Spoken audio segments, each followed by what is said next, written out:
آپ یہ سمجھتے ہیں کہ عمران خان اقامت دین کا کام کرتا ہے تو میں تو آپ سے ہاتھ جوڑ کے معافی مانگوں. مطلب یہ کوئی آپ کدھر کی بات کرتے ہیں؟ مطلب اس نے صرف یہ کہہ دیا ریاست مدینہ. آپ نے کبھی اس کو کھولنے کی کوشش کی کہ اس کے ریاست مدینہ کا تصور کیا ہے؟ میں بتاؤں آپ کو, یہ ایک ایجنڈا ہے ریاست مدینہ. میثاق مدینہ کی بات پرویز مشرف نے کی تھی, ریاست مدینہ کی بات اس نے کی ہے. اور ان کا ریاست مدینہ کیا ہے؟ جس جگہ پہ نبی صلی اللہ علیہ وسلم آئے تھے تو یہودیوں کے ساتھ معاہدے کر کے اکٹھے رہے تھے. بسم اللہ الرحمن الرحیم.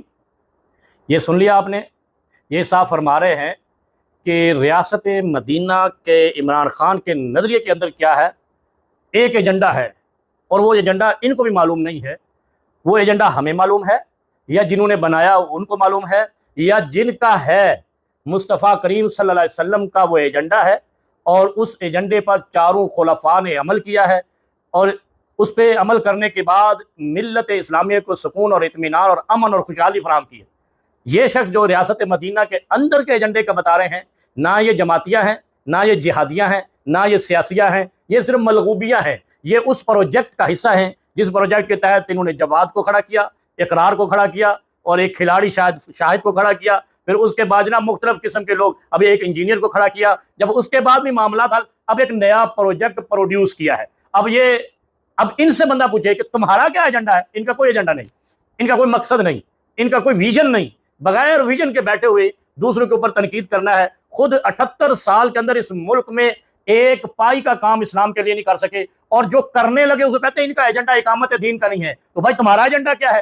جن کا ایجنڈا یہ ہے کہ قرآن کو نصاب میں شامل کرو, جن کا ایجنڈا یہ ہے کہ عورتیں پردہ کریں, جن کا ایجنڈا یہ ہے کہ انہوں نے سارے عالم کفر کو جمع کر کے اسلام کا جھنڈا بلند کیا, مصطفیٰ کریم سے محبت کا علم بلند کیا, اور پوری دنیا کو کہا کہ مصطفیٰ کریم اور اسلامی معاملات کی شاعر کی توہین کی گئی تو ہم آپ کو گریبان سے پکڑیں گے, اور ان کو ان کی طاقت کے باوجود ٹھوک دیا, اور ان کو اس چیز پہ مجبور کیا کہ وہ عمران خان کے ریاست مدینہ کے سالار کے بیان کو اور ان کے مطالبے پر اسلاموفوبیا کا دن مقرر کریں. وہ ایجنڈا اسلامی نہیں ہے. تو تمہارا ایجنڈا کیا ہے؟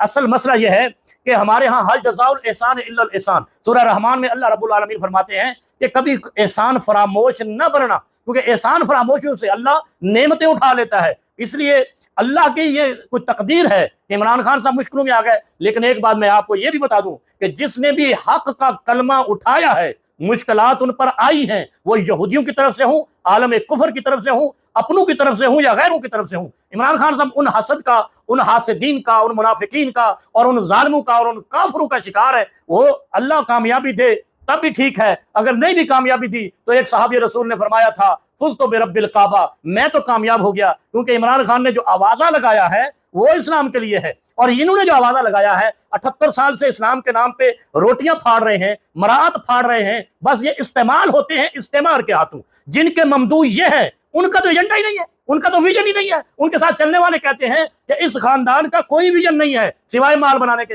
اور پھر یہ ان کے لیے راہیں ہموار کر رہے ہیں, اور یہ کہہ رہے ہیں کہ ریاست مدینہ میں عمران خان صاحب یہ چاہتے تھے کہ یہود و نصارہ کے ساتھ مل جل کے رہا جائے. تو مل جل کے رہنے میں تو کوئی مذائقہ نہیں, ہندوستان میں رہ رہے ہیں, آپ کے مسلمان امریکہ برطانیہ اور یورپ میں جا کر رہ رہے ہیں, کوئی مذائقہ نہیں. لیکن یہود و نصارہ کی غلامی میں رہنا حرام ہے, غلامی میں جانا یہ کفر ہے, یہ منافقت ہے. اور آپ پہ ممدوح جن کے لیے راہیں ہموار کر رہے ہو اور عمران خان پہ تنقید کر رہے ہو, وہ تو ٹرمپ کو نوبل پرائز دے رہے ہیں غزہ کے مسلمانوں کے قتل عام پر, وہ تو ٹرمپ کے بغلوں میں گھس رہے ہیں, اپنی ریاست ان کے حوالے کر رہے ہیں, اور یہودیوں کی غلامی میں اس قدر چاہ چکے ہیں کہ IMF آپ کے اس 2026-27 کے بجٹ کی ہر شق پہ اعتراض کر کے اپنی مرضی کے مطابق بنوا کر گیا ہے, اور آپ ان کو راستے دے رہے ہیں, ان کو نہیں دے رہے جنہوں نے امریکہ برطانیہ اور یہود و نصارہ کو کھڑے ہو کر کہا تھا کہ تم کون ہوتے ہو ہمیں املا دینے والے, ہمیں ڈکٹیٹ کرنے والے, ہم اپنی دھرتی پر, مسلمانوں کی دھرتی پر اپنے فیصلے کریں گے. در حقیقت مسئلہ یہ ہے کہ آپ نے احسان فراموشی کرنی ہے. اسلام کا اصل میں جن لوگوں نے لبادہ اوڑھ کر فلسفی بن کر بڑے تمطراق سے امت کے اندر سے دین کو چھینا ہے, دین کو تختہ مشق بنایا ہے, ان کے دروازے بند ہونے والے تھے. اور وہ اسی طرح ہی جس طرح ایک صحابی نے کلمہ پڑھنے کے بعد کسی کو قتل کر دیا تو بعد میں وہ کہتا اس کے اندر کیا تھا.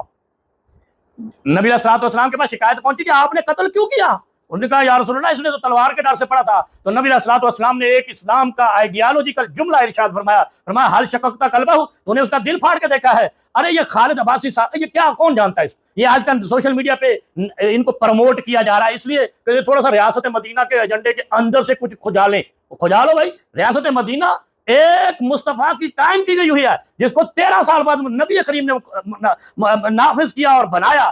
نبی کو 13 سال لگ گئے اور تم 3 سال میں اعتراض کرنے لگ گئے. جب تمہارے جیسے اس دور میں منافقین کی لائن میں کھڑے ہوں گے, سیکولروں کی لائن میں کھڑے ہوں گے, یہود و نصارہ کی فیور میں کھڑے ہوں گے, 3 سال نہیں, ریاست مدینہ اور حضرت عمر فاروق جیسی ریاست قائم کرنے کے لیے 30 سال بھی لگ سکتے ہیں, کیونکہ اس میں چھانٹی ہونی ہے. تمہارے جیسے لوگ اور دوسرے جو مخلص لوگ ہیں, آج مخلصوں پہ تم تبرہ کر رہے ہو, کل قیامت کے دن کیا جواب دو گے؟ جب نبی علیہ الصلوۃ والسلام نے ان سے کہا تھا کہ حال شققت قلبہ, تو نے اس کا دل پھاڑا ہے, اور کیا تم نے ریاست مدینہ کا ایجنڈا پڑھا ہے؟ ریاست مدینہ کا ایجنڈا یہی ہے کہ تعزیرات اسلام نافذ کی جائیں, اور یہی تو عمران خان بات کرتا تھا. ختم نبوت کے اوپر نہ ماننے والوں کو عمران خان نے کہا تھا کہ اس پہ ڈیبیٹ کیوں ہے, جو ختم نبوت کا منکر ہے وہ کافر ہے. پھر تم ان کے بچپن کی باتیں, بچپن میں تم کیا تھی؟ تم ان کے سابقہ ادوار کی, جب وہ اقتدار میں نہیں تھا, ایک کرکٹر تھا, اس میں بھی اس نے تندہی سے کام کیا, محنت سے کام کیا, پاکستان کا نام روشن کیا, پاکستانیوں کے لیے ہاسپٹل بنائے, پاکستان کا وقار بلند کیا. اور آپ آج آگے ہیں کہ بھائی ریاست مدینہ کے اندر کیا ہے. اللہ کی قسم اٹھا کر کہتا ہوں, کل حشر میں تم سے یہی پوچھا جائے گا, حل شققت قلبہ, تم نے عمران خان کے دل میں کیا ہے یہ پڑھ لیا تھا؟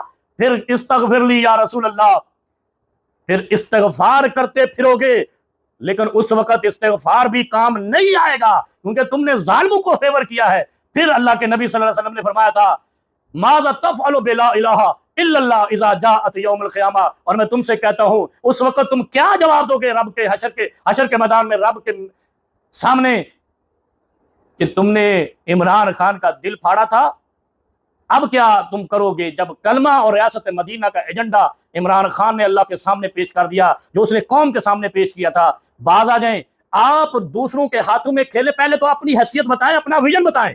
نہ تم کچھ کر سکے ہو نہ کر سکتے ہو. جو اسلام کی طرف چلتا ہے تم اپنی روٹیاں بند ہونے کی وجہ سے اس کے خلاف تبرہ شروع کر دیتے ہو.